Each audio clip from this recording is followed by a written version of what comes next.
म्हणजे शिवसेनेचा उल्लेख आलेलाच आहे आणि तूही मगाशी उल्लेख केलास त्याप्रमाणे की श्रीकांत शिंदे हे महाराष्ट्रभर दौरे करतायत।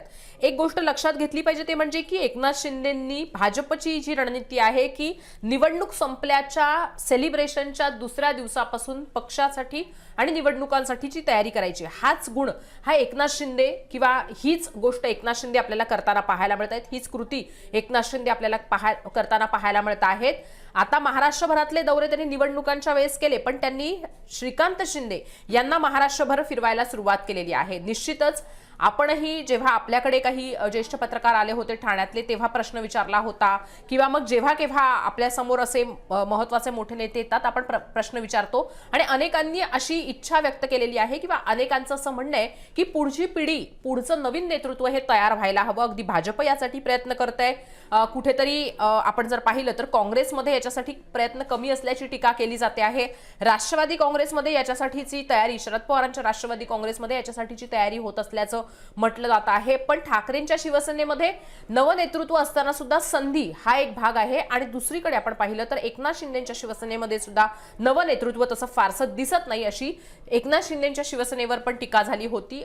त्याच कारणास्तव जेव्हा श्रीकांत शिंदे महाराष्ट्रामध्ये फिरायला लागलेले आहेत तेव्हा आता नवीन नेतृत्वाच्या अनुषंगाने चर्चा झाली। पण महत्त्वाचं काय आहे की श्रीकांत शिंदेच्या दौऱ्यांना प्रत्युत्तर देण्यासाठी किंवा मग श्रीकांत शिंदे दौऱ्यांना जात आहेत, पक्षवृद्धीसाठी एकनाथ शिंदेचे प्रयत्न सुरू आहेत, म्हणून आदित्य ठाकरे यांना महाराष्ट्रातल्या एक महत्त्वाचं पद पक्षातलं दिलं जाते असं म्हणणं हे किती योग्य आहे?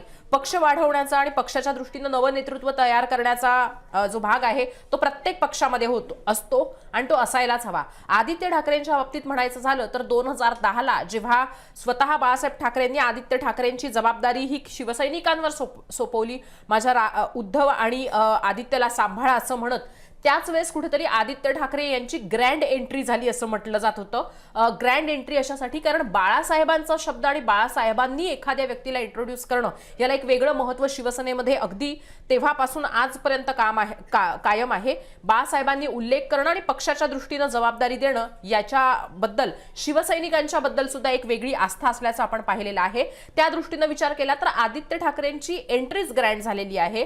आदित्य ठाकरेंची नुसती एंट्री ग्रँड झालेली तर आदित्य ठाकरेंचं राजकीय जर आपण पटल पाहिला तर तो सुद्धा चढताच राहिलेला आहे। शिवसेना फुटली यातही आदित्य ठाकरेंच्या नेतृत्वाच्या दृष्टीनं आपण विचार केला किंवा आदित्य ठाकरेंच्या राजकारणाच्या दृष्टीनं विचार केला किंवा राजकीय भवितव्याच्या दृष्टीनं विचार केला तर जितके अधिक घाव बसले जातात हिरा तितका चांगला तयार होतो असं म्हटलं जातं आणि अधिक पद्धतीनं पैलू हे अशाच अडचणीच्या काळात तयार होतात आणि म्हणून आदित्य ठाकरेंचं नेतृत्व हे अधिक सक्षम होईल असं अनेक राजकीय विश्लेषकांचं म्हणणं आहे। मला सुद्धा तसंच वाटतं आहे आणि मी स्वतः आदित्य ठाकरेंचा हा जो प्रवास आहे, राजकीय प्रवास आहे, तो पाहिलेला आहे। पण फक्त एकनाथ शिंदेच्या शिवसेनेकडनं आता पक्षवृद्धीसाठी प्रयत्न केले जात आहेत म्हणून राजकीय म्हणजे पक्षीय संघटनेच्या दृष्टीनं उद्धव ठाकरे आदित्य ठाकरेंना पुढे करतायत असा विचार करणं हे कितपत योग्य आहे किंवा मग असा विचार करायला हवा की नको? ऋत्विक, नाही, असा फक्त विचार करणं फार संकुचित ठरेल। पण एक गोष्ट जर आपण ओव्हरवेल्मिंगली आणि कॉम्प्रिहेन्सिव्हली जर बघितली तर आपल्या लक्षात येईल की ज्या काही गोष्टी घडतायत, ज्या काही घटना घडतायत, ज्या पद्धतीनं दोन्ही पक्ष त्याची वाटचाल करतायत, तर यामध्ये एक पक्ष जो सत्तेत आहे, सत्तेत असताना या ठिकाणी त्याचा सत्तांतर्गत संघर्ष सुद्धा सुरू आहे आणि असं असताना सुद्धा सत्तेत राहून आपल्याला मागच्या निवडणुकांमध्ये ज्या पद्धतीचं यश प्राप्त झालं पाहिजे होतं त्याच्या जवळपास का होईना आपण पोहोचलेलो आहे, परंतु आपलं अंतिम ध्येय जे आहे हे अजून आपण गाठलेलं नाहीये।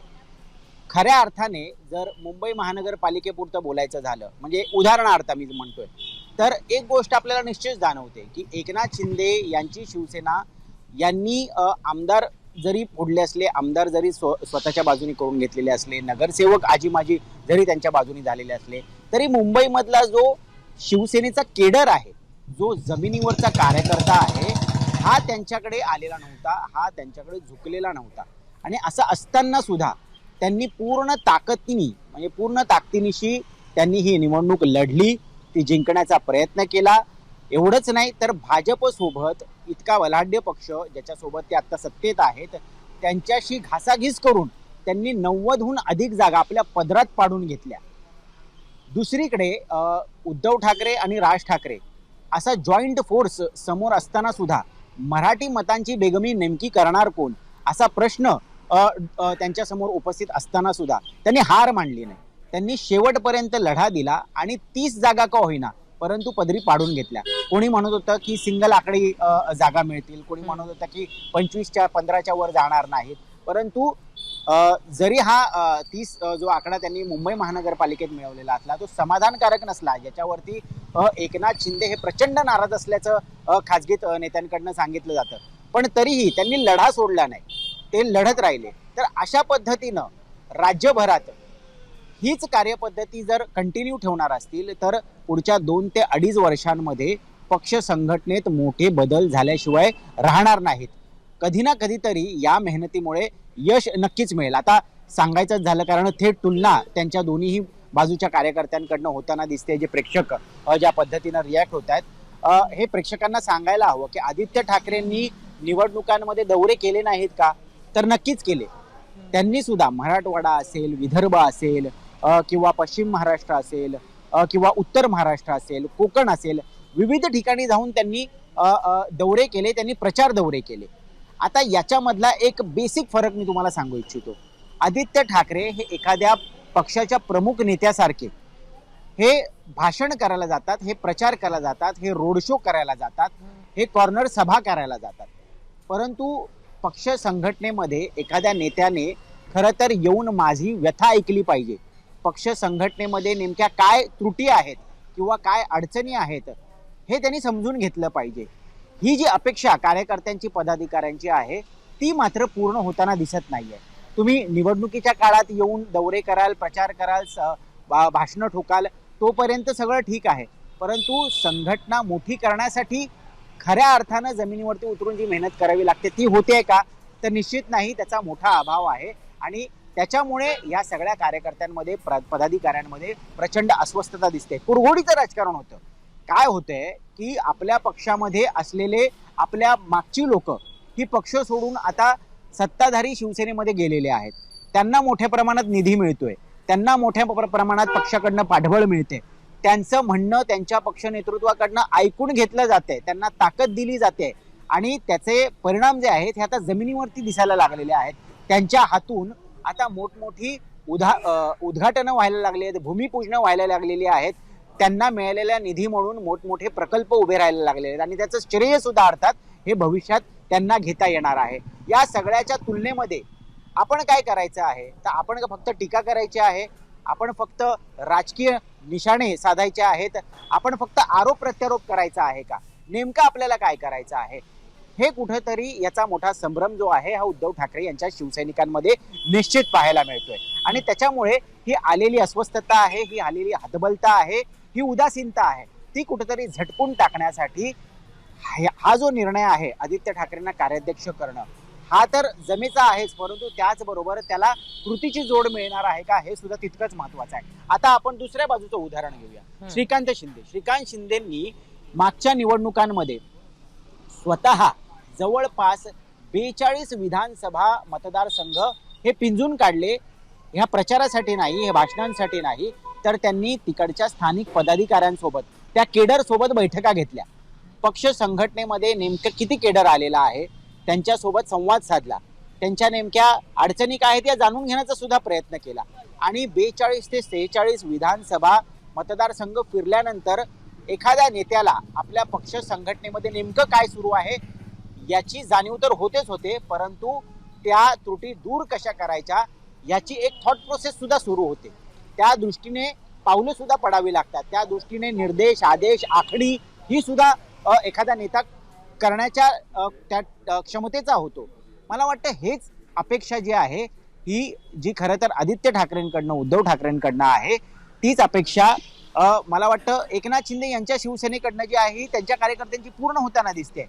आता मराठवाडा आणि पश्चिम महाराष्ट्र हे 2 अतिशय महत्वाचे मतदारसंघ यासाठी, कारण ही गोष्ट सुद्धा अधोरेखित करायला हवी हर्षदा, की अजित पवार यांच्या अकाली निधनानंतर महाराष्ट्राच्या राजकारणात एक प्रचंड मोठी पोखळी जी निर्माण झालेली आहे, ही पोखळी भरून कोण काढणार यासाठी आता एक सुप्त संघर्ष सुरू झालेला आहे. अर्थात भाजप हे 24 तास राजकारण करणारं, 24 तास निवडणूक यंत्रणा राबवणारा पक्ष म्हणून ओळखला जातो. परंतु म्हणून आपण गाफील राहून चालणार आहोत का?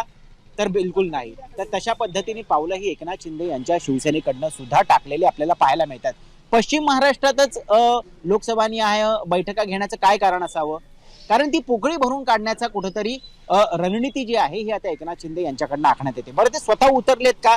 जेणेकरून पुन्हा टीका होईल, जेणेकरून पुन्हा त्यांच्यावरती बॅकलॅश येऊ शकतो की बाबा अजित पवार यांच्या निधनानंतर लगेच त्यांची स्पेस अक्वायर करण्याचा प्रयत्न एकनाथ शिंदे करतात, अशी टीका निश्चित होऊ शकते. त्यामुळे ती काळजी काय घेतात? एकनाथ शिंदे स्वतः नाही तर त्यांचे पुत्र आणि खासदार श्रीकांत शिंदे यांच्या माध्यमातून जमिनीची सध्या पल्स काय आहे, आपल्या पक्षामध्ये, आपल्या संघटनेमध्ये नेमक्या काय हालचाली सुरू आहेत, नेमक्या त्यांच्या अडचणी काय आहेत हे जाणून घेण्यासाठी त्यांनी आधी दौरा काढलेला आहे. आणि ह्या दौऱ्यामध्ये ज्या बैठका झाल्या त्या बैठकांमध्ये काय होते हे आपण सगळे पाहतोय. तिथे आमदार जो आहे हा त्याची भडास बाहेर काढतो. तो म्हणतो की मंत्री फोन उचलत नाहीत, असे मंत्री काय कामाचे, अशा मंत्र्यांना घरी पाठवा. दुसरीकडे एखादा स्थानिक पदाधिकारी आमदारांच्या विरोधातली भडास बाहेर काढतो आणि त्याच्या समोर रोकटोक सांगतो की पक्ष संघटनेसाठी ह्या 3 गोष्टी हिताच्या आहेत, या 3 गोष्टी होत नाहीत कारण आमचा आमदार आमची साथ देत नाही. त्यामुळे समोरासमोर जे आहे ह्या शंकांचं निरासरण सुद्धा होतं. कार्यकर्त्याची, पदाधिकाऱ्याची एक भडास सुद्धा बाहेर निघते आणि आपला नेता आपला ऐकून घेतोय कुठेतरी, अशी भावना या निमित्तानं निर्माण होताना दिसते. आता हेच सगळं आदित्य ठाकरे करणार आहेत का? हा खरा तर आत्ताचा सगळ्यात मोठा प्रश्न आहे. कार्याध्यक्ष होतील, नाही होतील, ती जबाबदारी घेतील, नाही घेतील, ह्या नंतरच्या बाबी आहेत.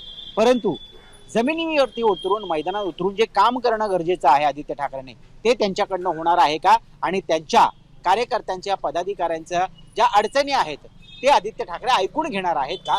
हा खरं तर कळीचा मुद्दा आहे. ते आपल्याला बघावं लागणार आहे भविष्यात काय होतंय ते.